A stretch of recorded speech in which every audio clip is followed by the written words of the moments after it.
गुरु तेग बहादुर साहब सच्चे पातशाह ਜਿਹੜੇ ਸਿੱਖਾਂ ਦੇ 9ਵੇਂ ਸਤਿਗੁਰੂ ਬਣੇ ਹੈ, ਉਹਨਾਂ ਦੇ ਜਨਮ ਤੋਂ ਲੈ ਕੇ ਅਖੀਰ ਤੱਕ ਦਾ ਜੇ ਆਪਾਂ ਸਫ਼ਰ ਦੋ ਸ਼ਬਦਾਂ ਦੇ ਵਿੱਚ ਕਹੀਏ ਤਾਂ ਉਹ ਐਸੇ ਪਰਉਪਕਾਰੀ ਸਨ। ਦੇਖੋ ਦੋ ਗੱਲਾਂ ਹੁੰਦੀਆਂ ਨੇ, ਇੱਕ ਹੁੰਦਾ ਹੈ ਉਪਕਾਰੀ, ਇੱਕ ਹੁੰਦਾ ਹੈ ਪਰਉਪਕਾਰੀ।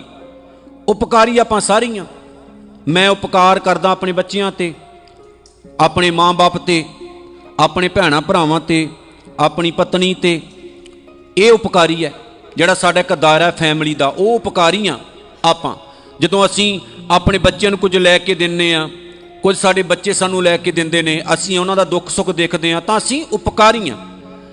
ਪਰ ਉਪਕਾਰੀ ਸਾਰੇ ਨਹੀਂ ਬਣਦੇ। ਉਪਕਾਰੀ ਸਾਰੀ ਦੁਨੀਆ ਹੀ ਹੈ, ਪਰ ਉਪਕਾਰੀ ਕੋਈ ਵਿਰਲਾ। ਪਰ ਉਪਕਾਰੀ ਕੌਣ ਹੁੰਦਾ? ਮੇਰੇ ਗਵਾਂਢੀ ਦੇ ਘਰ ਦੇ ਵਿੱਚ ਦੁੱਖ ਹੈ ਤਾਂ ਮੈਂ ਉਹਨਾਂ ਦਾ ਵੰਡਾਵਾਂ, ਮੈਂ ਪਰਉਪਕਾਰੀ। ਉਹਨਾਂ ਦੇ ਬੱਚੇ ਨੂੰ ਦਵਾਈ ਦੀ ਲੋੜ ਹੈ, ਮੈਂ ਦਵਾਵਾਂ, ਮੈਂ ਪਰਉਪਕਾਰੀ। ਜੇ ਮੇਰੇ ਬੱਚੇ ਦੇ ਘਰ ਦੇ ਵਿੱਚ 100 ਸ਼ੂਆਂ ਦੇ ਜੋੜੇ ਪਏ ਹੈ, ਬੱਚੇ ਨੂੰ ਪਾਉਣ ਦਾ ਵੀ ਜਿਹੜਾ ਟਾਈਮ ਨਹੀਂ, ਤੇ ਕਿਸੇ ਦੂਸਰੇ ਦੇ ਕੋਲ ਹੈ ਹੀ ਨਹੀਂ, ਟੁੱਟੇ ਫੁੱਟੇ ਪਾਈ ਫਿਰਦਾ, ਜੇ ਉਹਨੂੰ ਮੈਂ ਲੈ ਕੇ ਦੇਵਾਂ ਤਾਂ ਮੈਂ ਕੌਣ ਆ? ਪਰਉਪਕਾਰੀ। ਇਸ ਲਈ ਇੱਕ ਕਥਾ ਦੇ ਵਿੱਚ ਮੈਂ ਕਿਹਾ ਸੀ ਕਿ ਦੁਨੀਆ ਦੇ ਵਿੱਚ ਬਹੁਤ ਸਾਰੇ ਲੋਕ ਐਸੇ ਪੈਦਾ ਹੋਣਗੇ ਜਿਹੜੇ ਦੂਸਰਿਆਂ ਨੂੰ ਕੁਝ ਖਵਾਉਣ ਦਾ, ਦੂਸਰਿਆਂ ਲਈ ਕੁਝ ਕਰਨ ਦਾ ਇੱਕ ਢੌਂਗ ਕਰਦੇ। ਜਿਵੇਂ ਅੱਜ ਕੱਲ੍ਹ ਸੋਸ਼ਲ ਮੀਡੀਆ ਤੇ ਬਣਿਆ ਹੋਇਆ, ਜੇ ਕਿਸੇ ਨੂੰ ਜੋੜਾ ਵੀ ਦੇਣਾ ਨਾ, ਸ਼ੂ ਵੀ ਦੇਣੇ, ਚੱਪਲਾਂ ਵੀ ਦੇਣੀਆਂ ਨੇ, ਤਾਂ ਪਹਿਲਾਂ ਉਹ ਕਹਿੰਦੇ ਫੋਟੋ ਸਾਫ਼ ਹੋਣੀ ਚਾਹੀਦੀ ਹੈ, ਨਾਲੇ ਉਹਦੀ ਬੇਇੱਜ਼ਤੀ ਕਰ ਰਹੇ ਹੁੰਦੇ ਨੇ, ਨਾਲੇ ਉਹਨੂੰ ਚੱਪਲਾਂ ਦੇ ਰਹੇ ਹੁੰਦੇ। ਮਤਲਬ ਕਿ ਲੱਖਾਂ ਲੋਕਾਂ ਨੂੰ ਦਿਖਾ ਕੇ ਦਿੰਦੇ ਵੀ ਉਹ ਵਿਚਾਰਾ ਪਾਉਣ ਜੋਗਾ ਨਾ ਰਹਿ ਜਾਵੇ, ਜੇ ਉਹ ਪਾਵੇ ਤਾਂ ਲੋਕ ਕਹਿਣ ਤੈਨੂੰ ਆ ਉਹੀ ਨਹੀਂ ਬੰਦਾ ਜਿੰਨੇ ਚੱਪਲਾਂ ਲਈਆਂ ਸੀ ਫਲਾਣੇ ਬੰਦੇ ਕੋਲ, YouTube ਤੇ ਦੇਖਿਆ ਆਪਾਂ। ਜੇ ਕਿਸੇ ਨੂੰ ਵਿਚਾਰੇ ਨੂੰ ਕੋਈ ਚਾਲ ਕੱਪੜੇ ਦੇ ਦਿੱਤੇ ਤੇ ਪਹਿਲਾਂ ਫੋਟੋ ਖਿੱਚ ਕੇ ਪਾਉਣੀ ਵੀ ਆਪਾਂ ਦੇ ਰਹੇ ਹਾਂ ਜੀ। ਥੋੜ੍ਹੇ ਦਿਨ ਪਹਿਲਾਂ ਮੈਂ ਇੱਕ ਵੀਡੀਓ ਵੇਖ ਰਿਹਾ, ਉਹਦੇ ਵਿੱਚ ਇੱਕ ਮਾਂ ਤੇ ਇੱਕ ਬੱਚਾ ਦੋਨੋਂ ਕੁਝ ਬਣਾਉਂਦੇ ਐ, ਐਵਰੀ ਡੇ ਬਣਾਉਂਦੇ ਐ ਤੇ ਗਰੀਬਾਂ ਨੂੰ ਖਵਾਉਂਦੇ ਐ। ਮੇਰੇ ਤੱਕ ਗੱਲ ਪਹੁੰਚੀ ਤੇ ਮੈਨੂੰ ਕਿਸੇ ਸੱਜਣ ਨੇ ਕਿਹਾ ਵੀ ਇਹਨਾਂ ਦੀ ਹੈਲਪ ਕਰਨੀ ਚਾਹੀਦੀ। ਤਾਂ ਮੈਂ ਉਹਨੂੰ ਇੱਕ ਬੇਨਤੀ ਕੀਤੀ, ਵੀਰ ਮੇਰੇ ਆ, ਜਿਨ੍ਹਾਂ ਨੇ ਬਣਾ ਕੇ ਖਵਾਉਣਾ ਹੁੰਦਾ ਨਾ, ਉਹ ਕਿਸੇ ਦੀ ਬੇਇੱਜ਼ਤੀ ਨਹੀਂ ਕਰਦੇ ਵੀ ਆਪਾਂ ਤੈਨੂੰ ਖਵਾ ਰਹੇ ਆ, ਉਹ ਤਾਂ ਖਵਾ ਦਿੰਦੇ ਨੇ। ਵੀਡੀਓ ਬਣਾ ਕੇ ਪਾ ਕੇ ਪਰਉਪਕਾਰੀ ਨਹੀਂ ਬਣਿਆ ਜਾ ਸਕਦਾ। ਥੋੜੇ ਚਿਰ ਪਹਿਲਾਂ ਹਸਪੀਟਲ ਦੇ ਵਿੱਚ ਬੜੇ ਵੱਡੇ ਨੇਤਾ ਪਹੁੰਚੇ। ਉੱਥੇ ਕੋਈ ਪ੍ਰੋਬਲਮ ਆਈ ਸੀ, ਬਹੁਤ ਸਾਰੇ ਲੋਕ ਹਸਪੀਟਲਾਂ ਵਿੱਚ ਚਲੇ ਗਏ। ਉਹਨਾਂ ਨੂੰ ਪੰਜਾਬ ਦੀ ਗੱਲ ਨਹੀਂ, ਪੰਜਾਬ ਤੋਂ ਬਾਹਰ ਦੀ ਗੱਲ ਹੈ।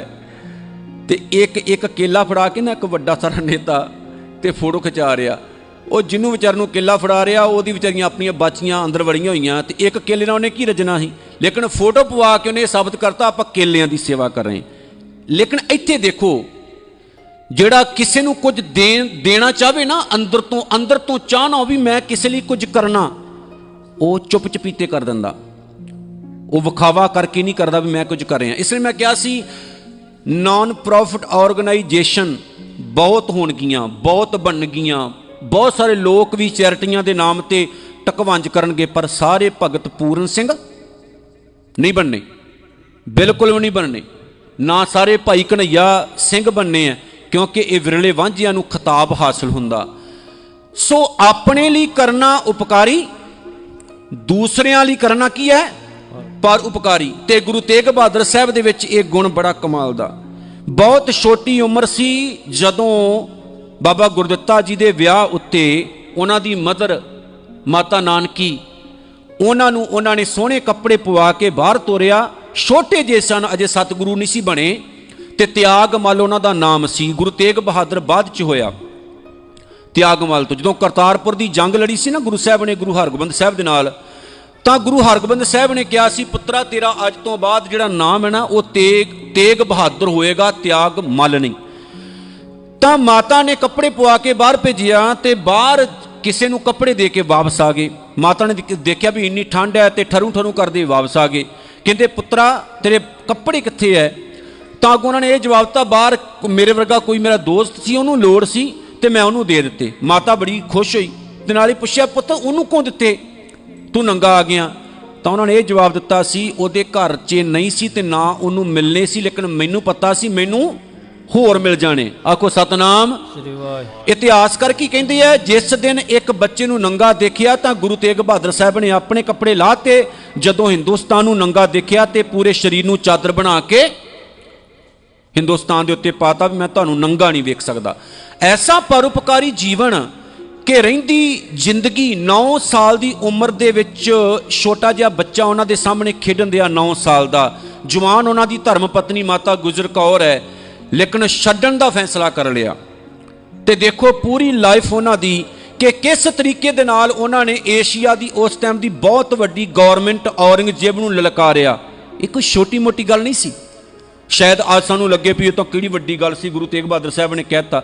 महाराज ने पता की कहा सी, एक गल याद रखियो, आपां थले बिठे हुण भी यही विचार कर रहे सी कि जे गुरु तेग बहादुर साहब उस टाइम ये स्टैप ना उठाउंदे तां अज हिंदुस्तान नहीं सी होना, कोई होर नाम होना सी उहदा। ते ना उन्हें ला बनाता सी, एक ला। जदों कोई गौरमेंट ला तैयार कर दिंदी है, एक तां हुंदा ना गौरमेंटां नूं आपां चुणदे आ, वो टाइम होर सी, उदों गौरमेंटां सानू चुनदियां सी भी आपां इन्हां चों किन्हां नूं मारना ते किन्हां नूं रखना। बहुत सारे हिंदू ब्राह्मण इकट्ठे होके एक बार जामा मस्जिद दीयां पौड़ियां दे सामने धरना देण लई बह गए।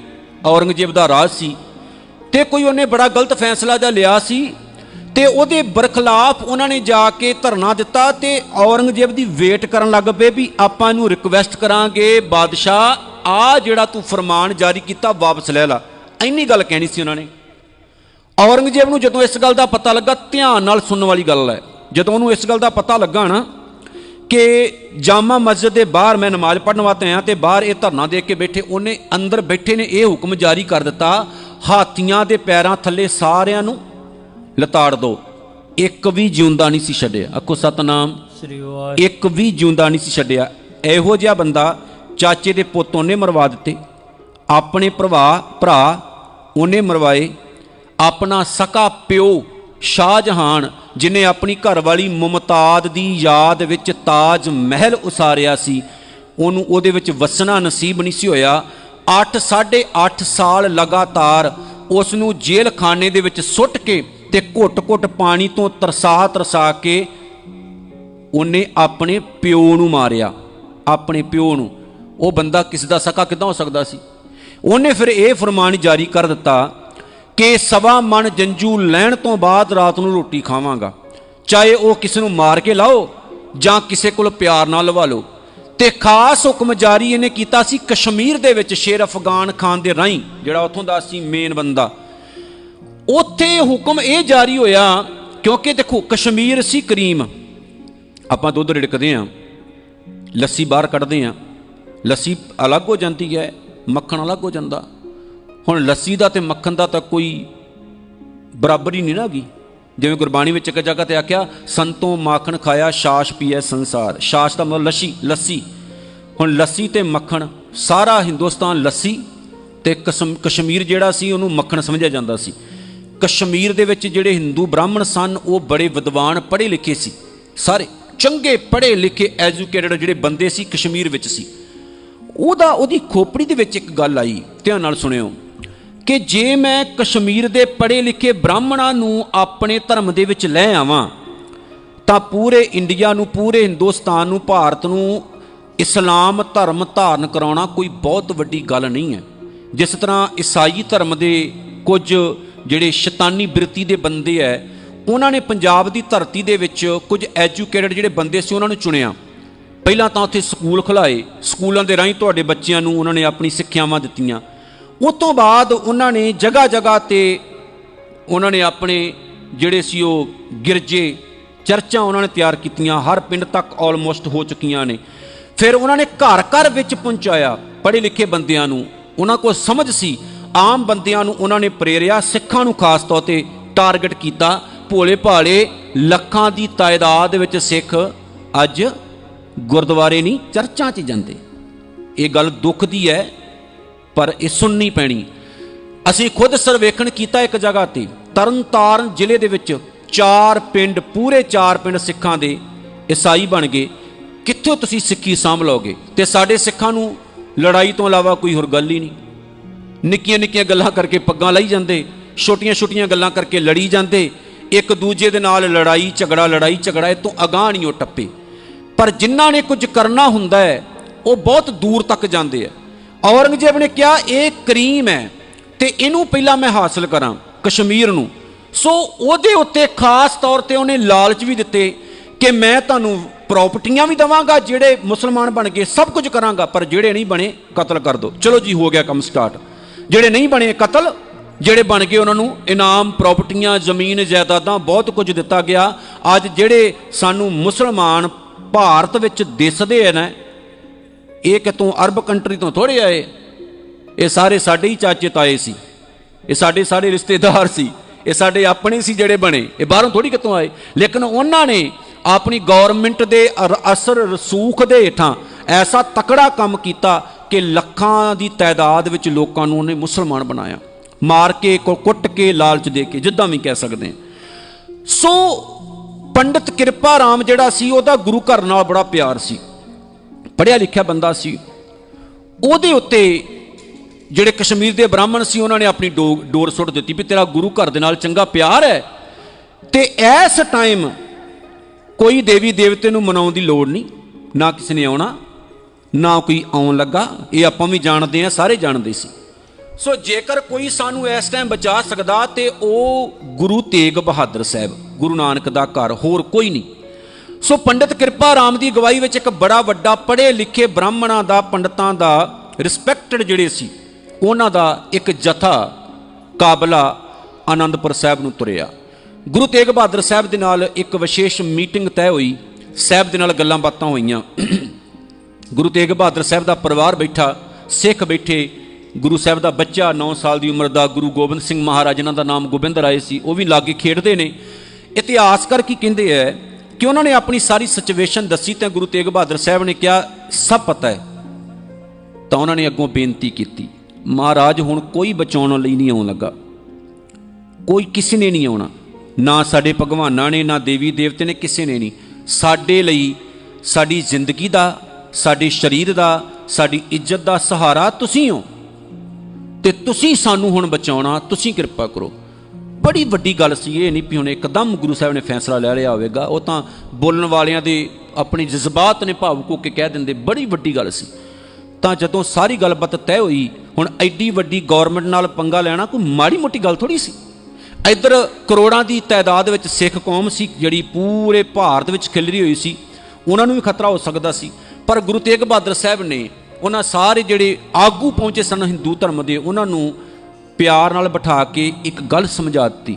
ਉਹ ਕਹਿੰਦੇ ਇੱਕ ਤਰੀਕਾ ਬੜਾ ਵਧੀਆ, ਤੁਸੀਂ ਮੇਰੇ ਤੇ ਸੁੱਟ ਦਿੱਤੀ ਹੈ ਗੱਲ, ਤਾਂ ਮੈਂ ਹੁਣ ਤੁਹਾਡੇ ਤੇ ਇਹ ਗੱਲ ਰੱਖਦਾ, ਤੁਸੀਂ ਸ਼ੇਰ ਅਫਗਾਨ ਖਾਨ ਨੂੰ ਜਾ ਕੇ ਮਿਲੋ, ਲਿਖਤੀ ਰੂਪ ਦੇ ਵਿੱਚ ਸਤਿਗੁਰੂ ਨੇ ਇੱਕ ਇਕਰਾਰਨਾਮਾ ਕੀਤਾ, ਉਹ ਜਾ ਕੇ ਕਸ਼ਮੀਰ ਦੇ ਸ਼ੇਰ ਅਫਗਾਨ ਖਾਨ ਨੂੰ ਦਿਓ, ਉਹਦੇ ਤੱਕ ਪਹੁੰਚਾਓ, ਉਹ ਔਰੰਗਜ਼ੇਬ ਤੱਕ ਪਹੁੰਚਾਏਗਾ। ਉਹ 'ਚ ਕੀ ਲਿਖਿਆ ਗਿਆ ਸੀ ਕਿ ਅਸੀਂ ਹਿੰਦੂ ਧਰਮ ਦੇ ਪ੍ਰਚਾਰਕ, ਹਿੰਦੂ ਧਰਮ ਦੇ ਮੁਖੀ ਤੁਹਾਡੇ ਨਾਲ ਇਹ ਵਾਅਦਾ ਕਰਦੇ ਹਾਂ ਕਿ ਅਸੀਂ ਇਸਲਾਮ ਕਬੂਲ ਕਰਨ ਨੂੰ ਤਿਆਰ ਹਾਂ, ਮੁਸਲਮਾਨ ਬਣਨ ਨੂੰ ਤਿਆਰ ਹਾਂ, ਪਰ ਸਾਡੀ ਇੱਕ ਸ਼ਰਤ ਹੈ, ਉਹਦੇ ਲਈ ਤੁਹਾਨੂੰ ਕਤਲੋ-ਗਾਰਤ ਕਰਨ ਦੀ ਲੋੜ ਨਹੀਂ, ਧੱਕਾ ਮੁੱਕੀ ਕਰਨ ਦੀ ਲੋੜ ਨਹੀਂ, ਪੈਸਾ ਇੰਨਾ ਬਰਬਾਦ ਕਰਨ ਦੀ ਲੋੜ ਨਹੀਂ, ਜ਼ੁਲਮ ਕਰਨ ਦੀ ਲੋੜ ਨਹੀਂ। ਇੱਕ ਤਰੀਕਾ ਹੈ, ਤੁਸੀਂ ਗੁਰੂ ਤੇਗ ਬਹਾਦਰ ਸਾਹਿਬ ਨੂੰ, ਉਹ ਮੰਨਦੇ ਨੇ, ਉਹ ਮੰਨ ਚੁੱਕੇ ਨੇ ਇਸ ਗੱਲ ਨੂੰ, ਤੁਸੀਂ ਗੁਰੂ ਤੇਗ ਬਹਾਦਰ ਸਾਹਿਬ ਨੂੰ ਸਾਡੇ ਜਿਹੜੇ ਰਹਿਨੁਮਾ ਹੈ, ਸਾਡੇ ਜਿਹੜੇ ਗੁਰੂ ਹੈ, ਸਾਡੇ ਜਿਹੜੇ ਪਰਮੇਸ਼ਰ ਹੈ, ਭਗਵਾਨ ਹੈ, ਅਸੀਂ ਚਾਹੁੰਦੇ ਹਾਂ ਕਿ ਤੁਸੀਂ ਜੇ ਉਹਨਾਂ ਨੂੰ ਇਸਲਾਮ ਕਬੂਲ ਕਰਵਾ ਲਓ, ਅਸੀਂ ਕਰੋੜਾਂ ਹਿੰਦੂ ਆਪਣੇ ਆਪ ਹੀ ਮੁਸਲਮਾਨ ਬਣ ਜਾਵਾਂਗੇ। ਆਖੋ ਸਤਨਾਮ ਸ੍ਰੀ ਵਾਹਿਗੁਰੂ। ਹੁਣ ਇਹ ਬੜੀ ਵੱਡੀ ਗੱਲ ਸੀ। ਜਦੋਂ ਔਰੰਗਜ਼ੇਬ ਤੱਕ ਪਹੁੰਚੀ ਤਾਂ ਉਹਨੇ ਹੁਕਮ ਜਾਰੀ ਕੀਤਾ ਵੀ ਇਹ ਤਾਂ ਤਰੀਕਾ ਹੀ ਬੜਾ ਵਧੀਆ, ਇੱਕ ਬੰਦੇ ਨੂੰ ਫੜੋ, ਬਣਾ ਲਓ, ਸਾਰੀ ਕੌਮ ਬਣ ਜਾਣੀ। ਮੁੱਕਰਨਗੇ ਕਿੱਥੇ, ਲਿਖਤੀ ਇਕਰਾਰਨਾਮਾ ਹੋਇਆ, ਨਹੀਂ ਤਾਂ ਮੈਂ ਕੋਕ ਕੇ ਮਾਰ ਦੇਵਾਂਗਾ, ਸਾਰਿਆਂ ਨੇ ਛੱਡਣਾ ਹੀ ਕੋਈ ਨਹੀਂ ਵੀ ਤੁਸੀਂ ਮੁੱਕਰੇ। ਤਾਂ ਗੁਰੂ ਤੇਗ ਬਹਾਦਰ ਸਾਹਿਬ ਵੀ ਇੱਧਰੋਂ ਅਨੰਦਪੁਰ ਸਾਹਿਬ ਤੋਂ ਤੁਰੇ ਆਗਰੇ, ਕਿਉਂਕਿ ਵਿਚਕਾਰ ਬਹੁਤ ਵੱਡਾ ਇਤਿਹਾਸ ਹੈ ਜਿਹੜਾ ਨਹੀਂ ਸੁਣਾ ਸਕਦਾ ਇੰਨਾ। ਆਗਰੇ ਜਾ ਕੇ ਗੁਰੂ ਤੇਗ ਬਹਾਦਰ ਸਾਹਿਬ ਦੀ ਗ੍ਰਿਫਤਾਰੀ ਹੋਈ। ਬਹੁਤ ਜ਼ਿਆਦਾ ਸਿੱਖ ਸੰਗਤ ਉਦੋਂ ਗੁਰੂ ਸਾਹਿਬ ਦੇ ਨਾਲ ਸੀ, ਲੇਕਿਨ ਗੁਰੂ ਸਾਹਿਬ ਨੇ ਸਾਰਿਆਂ ਨੂੰ ਮੋੜਿਆ ਤੇ ਨਾਲ ਕੇਵਲ ਆਪਣੇ 3 ਗੁਰਸਿੱਖ ਲਏ। ਕਿਹੜੇ ਕਿਹੜੇ ਸੀ ਜਿਨ੍ਹਾਂ ਦੀ ਕੁਰਬਾਨੀ ਹੋਈ? ਭਾਈ ਸਾਹਿਬ ਭਾਈ ਮਤੀ ਦਾਸ ਜੀ, ਭਾਈ ਸਾਹਿਬ ਭਾਈ ਸਤੀ ਦਾਸ ਜੀ, ਭਾਈ ਸਾਹਿਬ ਭਾਈ ਦਿਆਲਾ ਜੀ।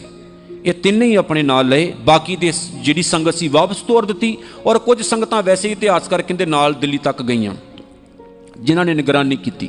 ਗੁਰੂ ਤੇਗ ਬਹਾਦਰ ਸਾਹਿਬ ਨੂੰ कई दिन भुखण भाणे रखिया, कोरड़े मारे, कष्ट दिते, तकलीफां दित्तियां। जो बिहाइंड दा सीन है साडे इतिहास विच आम ये गल्लां नहीं दसियां जांदियां। बहुत ज़्यादा उन्हां नूं टॉर्चर कीता, भुखण भाणे रखिया। फिर गुरु तेग बहादुर साहब सच्चे पातशाह नूं दुख तकलीफां ते टॉर्चर करके जदों थक गए तो उन्होंने एक तरीका अपना लिया। उन्होंने कहा हुण एक तरीका है, इन्हां दे जिहड़े साथी नाल आए ना उन्होंने मौत दो। तो गुरु तेग बहादुर साहब सच्चे पातशाह महाराज उन्हां दे लई एक पिंजरा तैयार किया। पिंजरा किदां दा सी? वो पिंजरा नहीं जिहदे च आराम नाल खड़िया जा सके, बैठा जा सके। जदों गुरु तेग बहादुर साहब सच्चे पातशाह दे सामने भाई मतीदास सतीदास भाई दयाला दी शहीदी हुंदी ना, उस टाइम उस पिंजरे च ही गुरु तेग बहादुर साहब नूं रखिया गया सी। पिंजरा किदां दा सी? उन्होंने सिर दे उपरों तिखियां तिखियां जिद्दां हुंदियां सी सूलां जियां सूए जे वो बनवा के लाए सी कि जे सिद्धा बंदा खड़ा होना चाहे तो उहदे सिर च वजन। हेठां इन्ने तिखे तिखे सूए जड़ दिते गए सी पिंजरे च कि जे बहना चाहे तो बह ना सके। हुण सोचियो, बंदा बह ना सके, बंदा सीधा खड़ ना सके तो किदां खड़ू?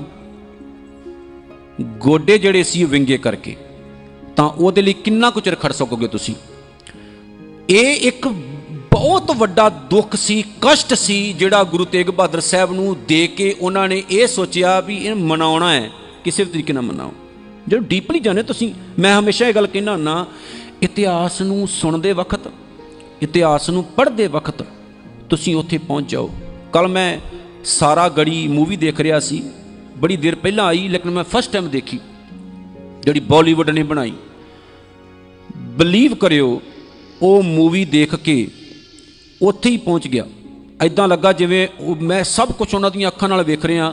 हुण तुसीं हैरानी दी गल सुणोगे, रात 1-1:30 बजे तक नींद नहीं आई तो सारी रात उही चलदा रहा भी ईश्वर सिंह जिहड़ा सी किद्दां लड़िया होएगा, बाकी सिंह किद्दां लड़े होणगे, किद्दां कुर्बानी होई होवेगी। इतिहास विच जदों उतर जाओगे ना पौड़ी ला के, फिर अखां दे सामने इतिहास देखोगे तुसीं तां ओदा एहसास वखरा हुंदा। गुरु तेग बहादुर साहब सच्चे पातशाह नूं पिंजरे 'च रखिया, बड़ा औखा समा सी। भाई मतीदास साहब जिहड़े सी उन्हां नूं लिआंदा गया ते चांदनी चौंक चुनिया गया। चांदनी चौंक दे विच 2 लकड़ां जमीन दे विच गढ़ दित्तियां जिहड़ियां हिल ना सकण। भाई साहब भाई मतीदास जी उन्हां दे बस्तर उतार दित्ते सी, कला तीड़ा उन्हां दे कशहरा वगैरह होवेगा। तां उन्हां दीयां बाहां जिहड़ियां सी लकड़ां नाल ते लत्तां जिहड़ियां सी खोल के उन्हां दीयां लकड़ां नाल इदां बंध दित्तियां भी हिल ना सकण। ते 2 जलाद जिन्हां दे कोल आरा सी, सज्जे खब्बे उन्होंने फड़िया होया सी, सामने नैगेटिव पॉजिटिव एक दूजे नूं। ते जलाद ने दस्तार ला के भाई साहब दी ते आरा सिर ते रख दिता। तो गुरु तेग बहादुर साहब नूं कहण लगे, तुहाडे इस सिख नूं 2 फाड़ कर देना, मन जो जां तुहाडा सिख मन जाए। ते भाई मतीदास साहब नूं आखिया कि भाई साहब धर्म बाद च हुंदा, पहलां तां जिंदगी हुंदी। ते भाई साहब ने अगों पता की कहा, ऐसी जिंदगी नूं की करना जिहड़ी जिंदगी धर्म तो मुनकर हो के बतीत होवे। आखो सतनाम श्री वाहिगुरू। इदां दी लाइफ नहीं चाहिदी। काजी ने कहा भी तेरी कोई आखिरी ख्वाहिश है दस? तो उन्होंने कहा आखिरी यही है कि मेरे गुरु का मूँह मेरे वाल कर दिओ जां मैनू घुमा दो।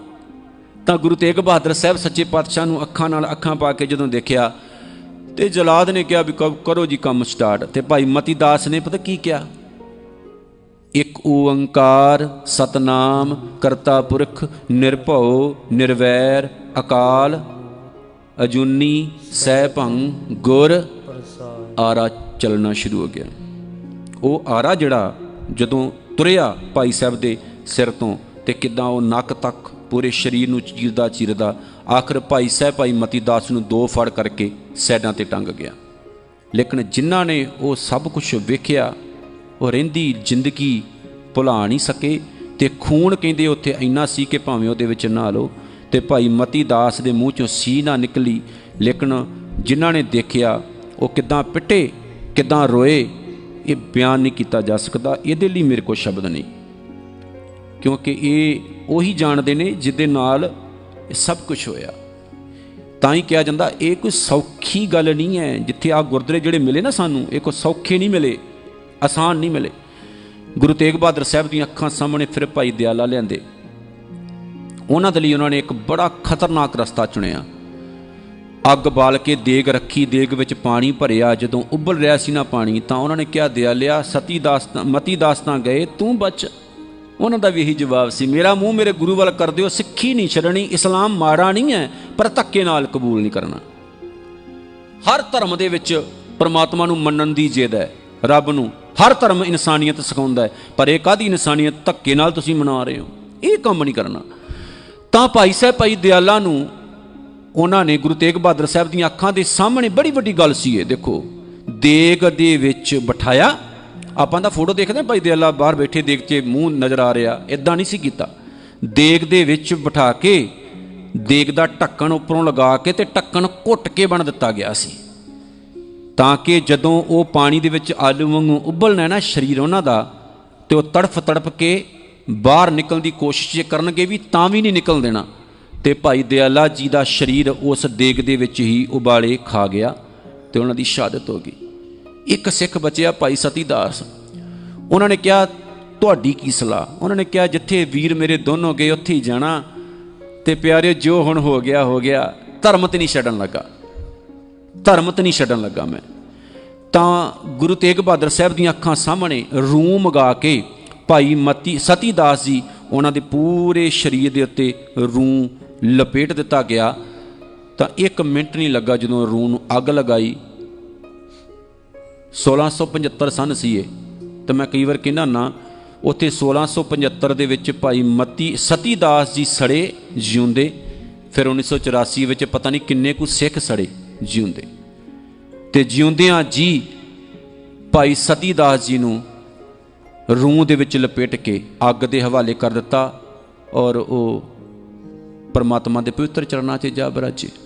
ਫਿਰ ਗੁਰੂ ਤੇਗ ਬਹਾਦਰ ਸਾਹਿਬ ਦਾ ਜਦੋਂ ਸਮਾਂ ਆਇਆ, ਤਾਂ ਪਿਆਰਿਓ, ਕੱਲਾ ਉਹਨਾਂ ਨੂੰ ਇਹ ਨਹੀਂ ਵੀ ਤਲਵਾਰ ਚਲਾਈ ਤੇ ਧੌਣ ਲਾਤੀ, ਪਤਾ ਨਹੀਂ ਕਿੰਨਾ ਕੁ ਟੌਰਚਰ ਤੇ ਕਿੰਨਾ ਕੁ ਜਿਸਮਾਨੀ ਤੰਗ ਕੀਤਾ ਗੁਰੂ ਤੇਗ ਬਹਾਦਰ ਸਾਹਿਬ ਨੂੰ, ਕਿਉਂਕਿ ਕਰੋੜਾਂ ਲੋਕਾਂ ਦਾ ਸਵਾਲ ਸੀ। ਲੇਕਿਨ ਗੁਰੂ ਤੇਗ ਬਹਾਦਰ ਸਾਹਿਬ ਨੇ ਕਿਹਾ ਨਹੀਂ, ਐਸਾ ਨਹੀਂ ਹੋ ਸਕਦਾ, ਇਹ ਤਾਂ ਖੁਦ ਪੱਗ ਲਾ ਕੇ ਤੇ ਤੁਹਾਡੇ ਪੈਰਾਂ 'ਚ ਰੱਖਣ ਵਾਲੀ ਗੱਲ ਹੈ, ਔਰ ਮੇਰਾ ਵਾਹਿਗੁਰੂ, ਮੇਰਾ ਅੱਲਾਹ ਤਾਲਾ ਖੁਦਾ ਨਿਰੰਕਾਰ ਮੈਨੂੰ ਇਹ ਆਗਿਆ ਨਹੀਂ ਦਿੰਦਾ। ਤਾਂ ਗੁਰੂ ਤੇਗ ਬਹਾਦਰ ਸਾਹਿਬ ਨੂੰ, ਮਹਾਰਾਜ ਨੂੰ, ਸੱਚੇ ਪਾਤਸ਼ਾਹ ਨੂੰ ਸ਼ਹੀਦ ਕਰਨ ਦਾ ਸਮਾਂ ਆਇਆ, ਜਦੋਂ ਇੱਕ ਪਾਪੀ ਨੇ ਆਪਣੀ ਤਲਵਾਰ ਦੇ ਜ਼ੋਰ ਨਾਲ ਗੁਰੂ ਤੇਗ ਬਹਾਦਰ ਸਾਹਿਬ ਦਾ ਸੀਸ ਧੜ ਤੋਂ ਅਲੱਗ ਕੀਤਾ। ਸੀਸ ਦਾ ਸੰਸਕਾਰ ਆਨੰਦਪੁਰ ਸਾਹਿਬ ਹੋਇਆ, ਜਿੱਥੇ ਅੱਜ ਸੀਸਗੰਜ ਹੈ।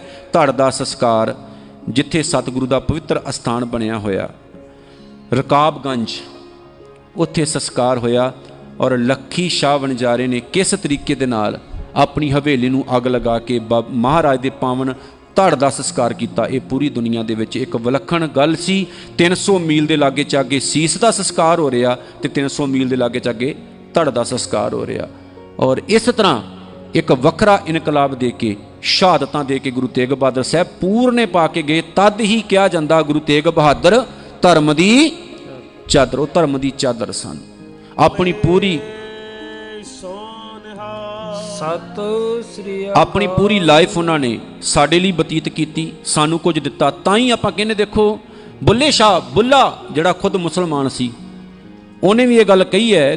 ਗੁਰੂ ਗੋਬਿੰਦ ਸਿੰਘ ਮਹਾਰਾਜ ਦੀ ਜਦੋਂ ਗੱਲ ਕਰਦੇ, ਉਹ ਕਹਿੰਦੇ ਹੈ, ਨਾ ਕਹੂੰ ਅਬ ਕੀ ਨਾ ਕਹੂੰ ਤਬ ਕੀ, ਅਗਰ ਨਾ ਹੋਤੇ ਗੁਰੂ ਗੋਬਿੰਦ ਸਿੰਘ ਤੋਂ ਸੁਨਤ ਹੋਤੀ ਸਭ ਕੀ। ਲੇਕਿਨ ਗੁਰੂ ਗੋਬਿੰਦ ਸਿੰਘ ਤਾਂ ਬੱਚੇ ਕਿਤੇ ਸੀ ਗੁਰੂ ਤੇਗ ਬਹਾਦਰ ਸਾਹਿਬ ਦੇ। ਜੇ ਗੁਰੂ ਤੇਗ ਬਹਾਦਰ ਸਾਹਿਬ ਉਹ ਸ਼ਹਾਦਤ ਨਾ ਦਿੰਦੇ, ਅੱਜ ਕੁਝ ਵੀ ਨਹੀਂ ਸੀ ਹੋਣਾ।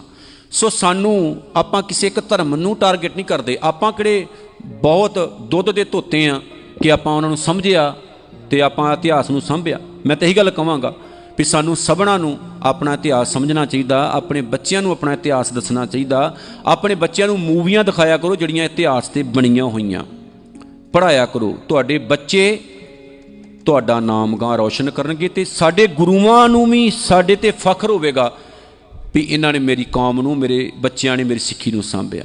ਸੋ ਧੰਨ ਗੁਰੂ ਤੇਗ ਬਹਾਦਰ ਸਾਹਿਬ ਦੇ ਜਿੱਥੇ 400 ਸਾਲਾ ਪ੍ਰਕਾਸ਼ ਦਿਹਾੜੇ ਦੀਆਂ ਵਧਾਈਆਂ, ਉੱਥੇ ਆਓ ਸਾਰੇ ਉਹਨਾਂ ਦੇ ਨਕਸ਼ੇ ਕਦਮਾਂ ਉੱਤੇ ਤੁਰ ਕੇ ਆਪਣਾ ਜੀਵਨ ਸਫਲ ਕਰਕੇ ਜਾਈਏ।